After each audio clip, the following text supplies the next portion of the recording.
हाय दोस्तों, कैसे हैं आप सब। और एक ये प्यारा सा फूल एक आपके लिए लेकर आई हूँ जो कि है एपिफिलियम ऑक्सीपेटलम। तो दोस्तों इसका नाम जो है अक्सर माली लोग या नर्सरी वाले इसको ब्रह्म कमल कहते हैं। तो दोस्तों ब्रह्म कमल जो है ना वो तो हमारे उत्तराखंड का राज्य पुष्प है और हिमालय की चोटियों पे मिलता है। बहुत ही दुर्लभ फूल होता है और बहुत ही मतलब अद्भुत फूल है वो, और उसको मतलब पा लेना बहुत ही मुश्किल है। उसके लिए आपको बहुत ज़्यादा लंबी चढ़ाई करनी पड़ती है। लेकिन अगर आप मैदानी भागों में रह के ब्रह्म कमल के दर्शन करना चाहते हैं तो इस फूल के कीजिए। ये भी उसी से मिलता जुलता इसलिए है क्योंकि बहुत ही खूबसूरत फूल होता है, बहुत ही खुशबूदार फूल होता है। और सबसे अच्छी बात ये होती है कि आपको ये आराम से मिल जाता है देखने के लिए। और ये पत्ती में से ही पत्ती निकलती है, पत्ती में से ही फूल निकलता है, बिल्कुल ब्रह्म कमल की तरह। और दोस्तों ये जो है मई के महीने से, जैसे हमारे यहाँ मई से खिलता है, कई कई जगहों पे ये अप्रैल से भी खिल जाता है। तो ये स्टेट टू स्टेट थोड़ा सा डिफरेंट होता है, या आपके यहाँ का कौन सा इलाका है उस पर भी डिपेंड करता है, आपके यहाँ की आबो हवा पे डिपेंड करता है। और मानसून में तो ये फूल बहुत ज़्यादा ज़बरदस्त खिलता है, फिर ये अक्टूबर नवंबर तक खिलता रहता है। तो मेरे यहाँ तो पिछले नवंबर में भी इसके फूल खिले थे। तो चलिए दोस्तों इसके बारे में थोड़ा सा बात कर लेते हैं कि जैसे कि ये रात का समय का मैंने क्लिप बनाया था आपके लिए, और एक साथ 4 फूल मेरे यहाँ खिले हैं। तो कई भाई बहन मुझे कहते हैं कि हमारे यहाँ ये 20-20 खिले हैं। तो हाँ, बिल्कुल खिलते हैं दोस्तों, पिछले साल मेरे यहाँ भी खिले हैं। तो अभी तो इसकी शुरुआत है, और जिस तरह से आपका प्लांट होता है, यानी अगर आपका प्लांट काफ़ी मैच्योर्ड है तो ये 20 क्या 25 भी खिल सकते हैं, 40 भी खिल सकते हैं। लेकिन शुरू में जो इन्होंने मुझे फूल दिए हैं, 4 फूल एक साथ खिले हैं। तो दोस्तों फूल चाहे 1 हो चाहे 40 हो तो उससे फ़र्क नहीं पड़ता। जो इसकी फूल की खूबसूरती है वो बहुत ही अद्भुत होती है। रात को ये फूल खिलता है और कई बार हमसे मिस हो जाता है, और हमें पूरा इंतज़ार रहता है ये फूल खिलेगा, लेकिन उसी दिन उसी रात को हम नहीं देख पाते तो ये मिस हो जाता है, और सुबह के टाइम ये लटक सा जाता है। तो ये बिल्कुल एक रात का फूल होता है, आप इसको बिल्कुल मिस ना करिए अगर आपके यहाँ खिलता है। तो दोस्तों इसकी अगर आप चाहते हैं कि ये फूल आपके यहाँ भी लगे तो इसकी एक मैच्योर्ड सी लीव आप लेकर इस मानसून में लगा दीजिए। जिस तरह ये पत्तियों में से पत्तियाँ निकलती हैं उसी तरह से ये पत्ती में से इसकी एक छोटी सी कली निकलती है, और 1-1.5 हफ्ते में ये फूल के लिए तैयार होती है। तो देख रहे हैं आप, इसी पत्ती में से ये 2 फूल निकले हैं और 2 फूल अलग अलग निकले हैं। तो दोस्तों मैंने जैसे आपको बताया, आप इसको रेतीली जैसे ज़मीन हो या फिर आपकी वेल ड्रेनिंग सॉइल हो उसमें आप इस पत्ती को ग्रो कीजिए। इसको ज़्यादा पानी नहीं पसंद है, और एक ये सेक्युलेंट फैमिली का है। और दोस्तों इसमें बहुत सारे कलर्स आते हैं। वैसे तो आमतौर पर आपने यही देखने में मिलता है वाइट वाला, लेकिन इसमें बहुत सारी हाइब्रिड वैरायटीज़ आने लगी हैं। तो मेरे पास तो ये लाल रंग है, गुलाबी रंग अभी थोड़े दिन पहले खिला था, बहुत खूबसूरत फूल होता है। और इसमें मेरे पास ऑरेंज कलर है, इसमें ये वाइट कलर तो है ही। तो इस बार मेरे पास गुलाबी खिला था। तो अगर आपको डिटेल इन्फॉर्मेशन उस पर चाहिए या आप देखना चाहते हैं तो आप मेरे चैनल पर जाकर इसका गुलाबी रंग भी देख सकते हैं। तो दोस्तों जैसे कि मैं बता रही थी कि बहुत ही खूबसूरत फूल होता है, एक ही रात का फूल होता है, और सुबह का टाइम का नज़ारा कुछ ये है। तो इस तरह से ये लटक जाता है और ये बंद हो जाता है। तो कई बार तो ऐसा लगता है कि जैसे एक कली है, लेकिन ये कली नहीं है, खिल चुका फूल है। और पत्ती में से देखिए ये निकला है, और इधर की साइड भी आपको दिखा देती हूँ, ये एक ही पत्ती में से 2 फूल आए हैं। तो जब आपकी पौधे की पत्तियां मैच्योर्ड हो जाती हैं और तब उसमें से ये फूल निकलते हैं, और बहुत खूबसूरत फूल होता है, और बहुत खुशबूदार फूल होता है, और एक ही रात का फूल होता है, अगली सुबह को ये मुरझा जाते हैं। तो इस तरह से अगर आप चाहें तो इसकी एक पत्ती कहीं से भी ले आइए और उसको लगा दीजिए। 2 साल बाद इसमें फूल आ जाते हैं। जैसे जैसे प्लांट आपका मैच्योर्ड होता है वैसे वैसे फ्लावर की संख्या भी बढ़ती रहती है, यानी जितनी ज़्यादा इसमें पत्तियां होंगी, मैच्योर्ड होंगी, उतने ज़्यादा फूल खिलेंगे। तो आप देख रहे हैं यहाँ पर थोड़ा सा मेरी यहाँ पत्तियाँ सूख सी रही हैं, मतलब पीली सी पड़ी हैं। तो सीधी धूप जब इन पर पड़ती है ना तो ये इस तरह की हो जाती हैं। तो आप इसको थोड़ा सा ऐसी जगह रखें जहाँ पर आधे दिन धूप आधे दिन छाँव इसको मिले, इसमें बहुत ज़्यादा पानी नहीं डालना है। और जो इसके फूल हैं अब बरसातों में बहुत ज़्यादा खिलेंगे, तो उससे पहले थोड़ा सा तैयारी कर दीजिए। इस पौधे को थोड़ा सा कंपोस्ट दे दीजिए, इसकी गुड़ाई कर दीजिए, जिससे कि आपको ज़्यादा से ज़्यादा फूलों की मात्रा मिले। और इस साइड में आपको लेकर आई हूँ दोस्तों, ये है बहुत ही प्यारा फूल टिरोनिया।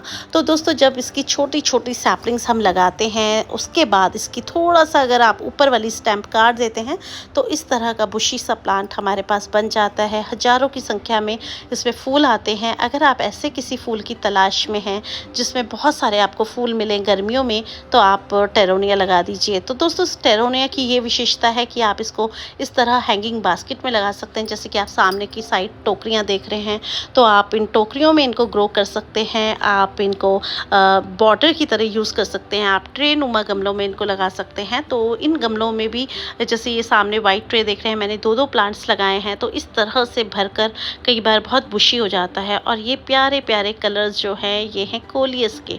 तो दोस्तों गर्मियों में जब फूलों की कमी होती है ना, तो कोलियस उसको पूरा करता है और इसके कलर्स भी बहुत खूबसूरत होते हैं। तो यहाँ पर तो बिल्कुल सुबह के समय ये पॉर्चुला का यानी मॉस रोज़ अभी खिला भी नहीं है, और इसलिए आपके लिए देखिए सामने से वीडियो बना रही हूँ। तो यहाँ पर आप देख रहे हैं टेरोनिया के कितने सारे कलर्स हैं। इसमें आपको pink colour, wine colour, purple colour दिख रहा होगा। इसमें क्रीम कलर आता है। बहुत सुंदर फूल होता है, बहुत छोटा फूल होता है लेकिन बहुत भरकर आता है। तो दोस्तों जैसा कि मैं हमेशा आपको बताती हूँ कि जितने फूल छोटे होंगे ना उतने ज़्यादा खिलेंगे। तो बड़े बड़े फूलों की तरफ ना जाकर अगर आप छोटे छोटे फूल भी लगाएंगे ना, तो आपका गार्डन जो है पूरी तरह से फूलों से भर जाएगा। बहुत प्यारा प्लांट है ये। अगर आपको ये मिले नर्सरी में तो आप इसको ले लीजिए। अगर एक बार आपने लगा लिया ना, तो आपके इतने ज़्यादा सीड्स गिरते हैं, यहाँ वहाँ बहुत सारे इसके पौधे हो जाते हैं अपने आप ही बरसातों में। तो और फिर वो आपके गार्डन से कभी नहीं जाएगा। तो दोस्तों आगे की साइड आपको लेकर चलती हूँ और क्या कुछ इस वक्त गार्डन में है। तो सामने की साइड देख रहे होंगे कुचिया है, और यहाँ ऊपर की साइड देखिए ये है विस्ट्रिया। तो दोस्तों विस्ट्रिया की जो बेल है इसका नाम है विस्ट्रिया साइनेंसिस। इसमें पर्पल कलर का फ्लावर आता है, इसमें पिंक कलर के फूल आते हैं, इसमें क्रीम कलर के फूल आते हैं यानी वाइट से कलर के। तो काफ़ी सारे रंगों में ये मिलता है। और विस्ट्रिया की जो बेल होती है ना दोस्तों, ये एक मतलब अगर आप पैशियो बनाना चाहते हैं या अपने गार्डन में बैठने की जगह जिसके ऊपर जैसे ये अंगूर के गुच्छे होते हैं ना, उस तरह से कुछ ये बेल फैल जाती है और बहुत खूबसूरत लगते हैं जब इसके फूल नीचे की तरफ लटके हुए होते हैं बिल्कुल अंगूर के गुच्छे की तरह, और उनमें हल्की हल्की खुशबू आती रहती है।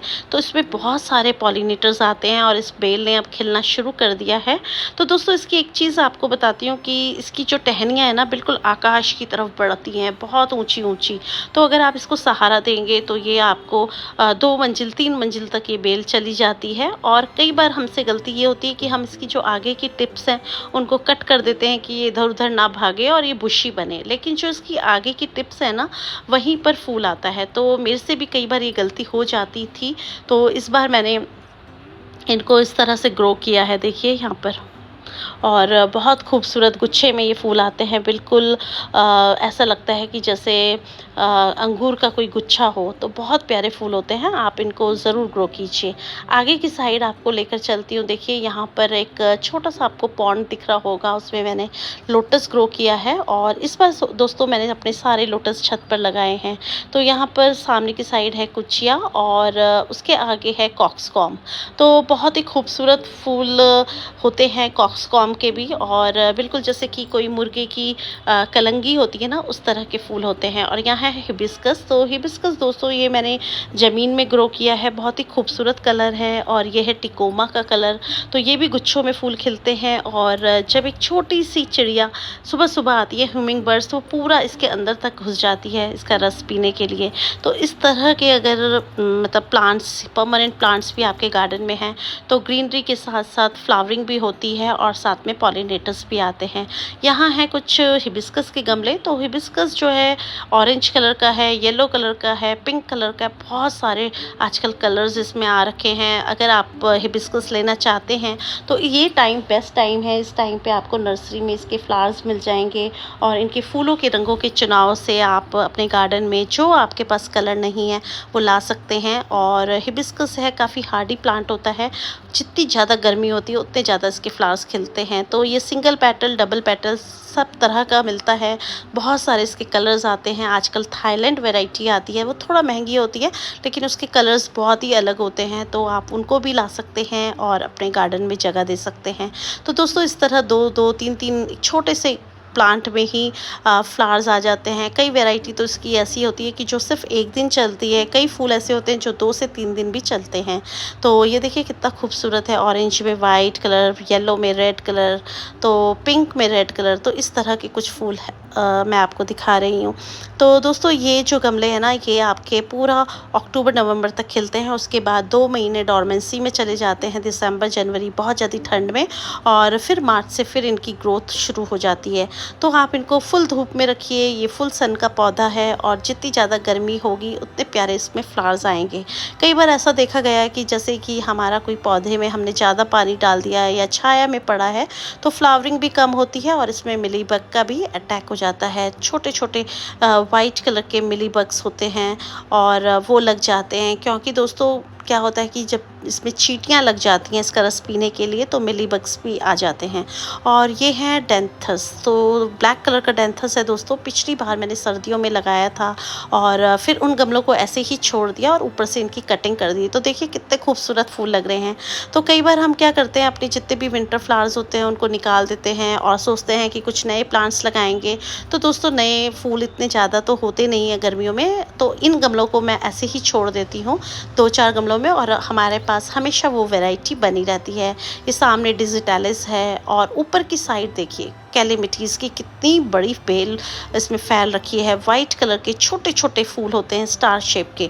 तो दोस्तों ये बेल जो है ना, यहाँ वहाँ सब जगह फैल जाती है, कहीं सुनती नहीं है। और फूल इतने खुशबूदार होते हैं, मतलब जैसे मैं बताऊँ छोटे फूल लेकिन भर के खिलते हैं। तो इसमें भी हज़ारों लाखों की संख्या में फूल आते हैं और खुशबू से भर जाता है पूरा गार्डन। नीचे की साइड है श्रिम्प प्लांट, और एक बार फिर आपको घुमा के दिखाती हूँ कैमरे को। देखिए इस तरह का छोटा छोटा स्टार शेप का फूल होता है, रंजाई इसको बोलते हैं हिंदी में और कैलेमिटीज़ बोलते हैं इंग्लिश में। और यहाँ है कनेर रेड कलर का, कितना प्यारा। तो दोस्तों ये ऐसा लगता है ना कि जैसे जहाँ इसको धूप मिलती है कनेर को ऊपर की साइड पड़ता है। तो इधर की साइड है दोस्तों गर्मियों का बहुत ही प्यारा फूल प्लूमेरिया चंपा।